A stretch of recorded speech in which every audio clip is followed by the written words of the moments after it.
Well, hello, everybody. Welcome back to Radio Entrepreneurs. Again, my name is Jeffrey Davis. I'm host of the show. And thanks to Nathan Gobes, that's my new background. We have, let's see if I always get this wrong, the pointing. We have the Family Business Association, which I've been proudly associated with for the last 13 years. And then for those who thought I was a radio show host, a bad one since they've seen these interviews, I'm actually chairman of the board of MAGE LLC. That's my management consulting firm.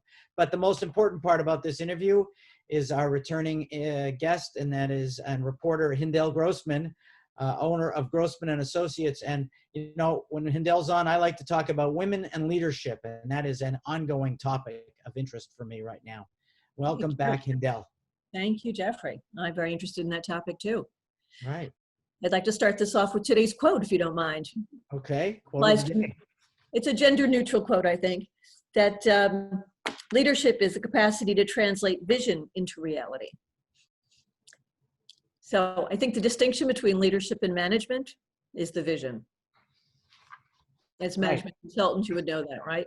Well, I always liked Stephen Covey's, from the 7 Habits book, that he said the difference between, and I'm paraphrasing, I think 90% accurately, the difference between vision and management. Management is the ladder of climbing. Management is the efficiency of climbing the ladder of success. Mm-hmm. And vision and strategy is where should the ladder be standing. That's a good visual. Good visual ladder. And a lot of leaders mix the two up. A lot of leaders get too involved with management and forget the vision and the strategy. Yeah. And a lot of people get so immersed with vision and strategy that they forget that management and the efficiency of getting there is also important. So I'm wondering what angle you're going to take with me today, because I've seen definite trends with both women and men in these areas, women and men leaders. Yeah, well, interesting. We talked last time about how women may be viewed differently in the workplace and things that people might say or think about women leaders that they wouldn't say or think about male leaders. And I've been thinking about that since our last interview.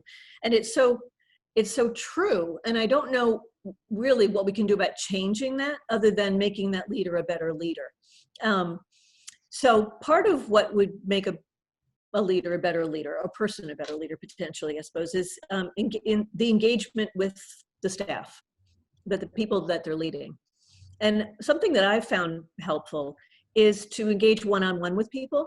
So when you engage, I have a small business, it's a law firm, but it's a small business. So if you're talking about corporate settings, it's probably even more important to engage with people that you're leading, get to know them, get their respect so that they're behind you.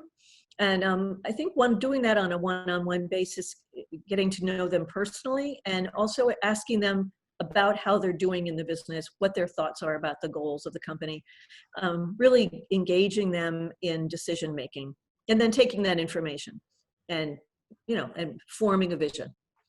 And so that's what I want to talk about today, is kind of engaging. And it's partly management because it's managing people, but it's also creating a trusting relationship with them in order to have them buy into the vision or give you pieces to the vision.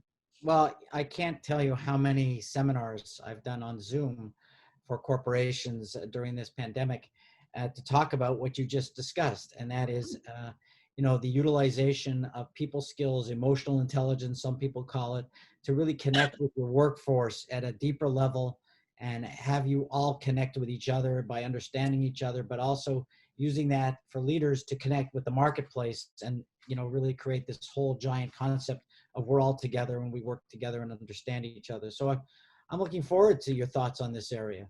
It's very important. It is very important. And I think, a meeting I had earlier today, we were talking about how to build trust. So one way to build trust is to listen. Well, to ask questions that are probing and that make the person feel like you're interested in them. And the second is to listen carefully to the answer and actually, take that information seriously and try to translate it into something that's useful for that relationship, but also useful for the company with their common goal. And I think that's one way that a woman, for example, could build trust as a leader, to be more engaged with their staff. In the company, and to all feel like you're pulling together. Well, but again, probably the most common seminar I've done, even if it's sales or marketing or team building over the last 7 months, has been around listening. And if anybody painfully watched the debates, uh, Yeah. we're seeing our leadership, our the chronic inability to listen, and almost professionally skilled at intentionally not listening to questions. And Yeah. I don't think the listener is that stupid that we don't realize what's going on. I do think the fish rots from the head down. People are not good listeners, and it's really a problem. Uh, People have asked me for years, about why I've been effective, let's say in the sales area, and I go, why? Because I think I listen, and I hear what's being said to me, and it's not just hearing. I'm also watching. Yeah, watching is important too. You can see when people get uncomfortable. Their color might rise, their eyes might dart, they might fidget in their chair. There are definitely clues that give a person's mental state away when you're talking to them personally. Of course, that's harder now because you're only seeing their shoulders, their shoulders up on a Zoom call. But Well, engaging with staff is important, and well, listening is important. it's interesting. I try to, let's take the half full glass. One of the things, and I can't say all attorneys are good at it, but one of the things that it seems like attorneys on average are better at than entrepreneurs is that they're trained to listen. They do depositions, they go to court, they have to listen to the judge when they want to. And I Yeah. think the key is want to.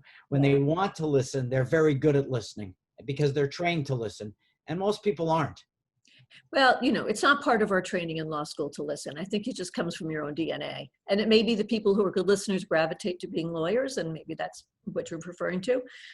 um, I was trained in mediation recently, and I even further appreciated the benefit of listening, because now I have to listen not just to my own client's point of view, but to the other side's point of view, and work really hard at trying to be neutral and pulling those two sides together in a kind,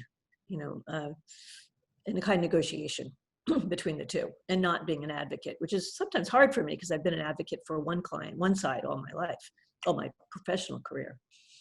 But listening is an important skill, but not only listening, but some people glaze over when they're listening. They're not really paying attention to what they're hearing. Their mind may be on something unrelated. So it's good to give feedback. Reflective listening, it's called. There's a whole series of books on that. Right. Well, I think the key to you say the reflective listening, I think is important. I agree with you, and I'm trying to do that. But I think also, if you're not listening, then you don't understand what questions to ask, because communicating is a form of really trying to get to the deeper meaning of what's really going on with someone. And people aren't always ready to disclose what's really driving the conversation. So you have to really get into it and allow them the time and be patient to sort of reveal what's really driving the comments.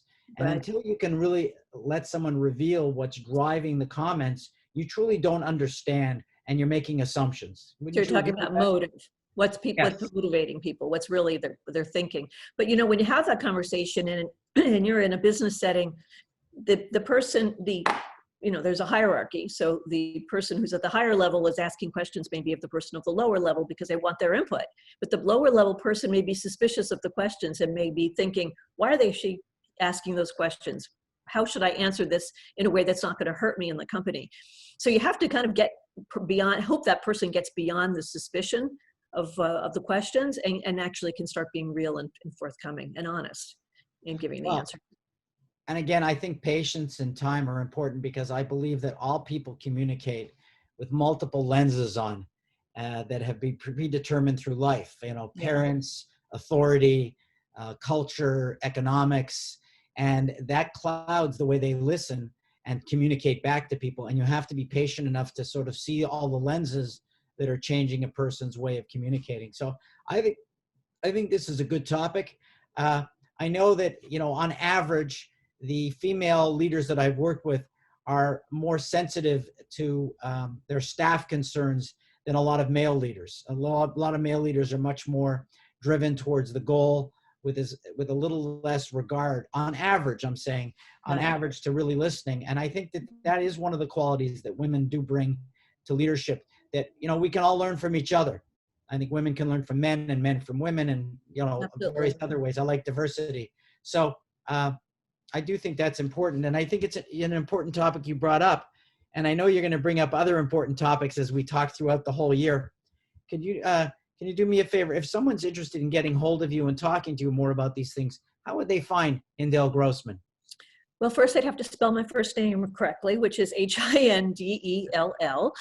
And then my office, my law firm is located in Newton, Massachusetts. And the law firm is called Grossman & Associates Ltd.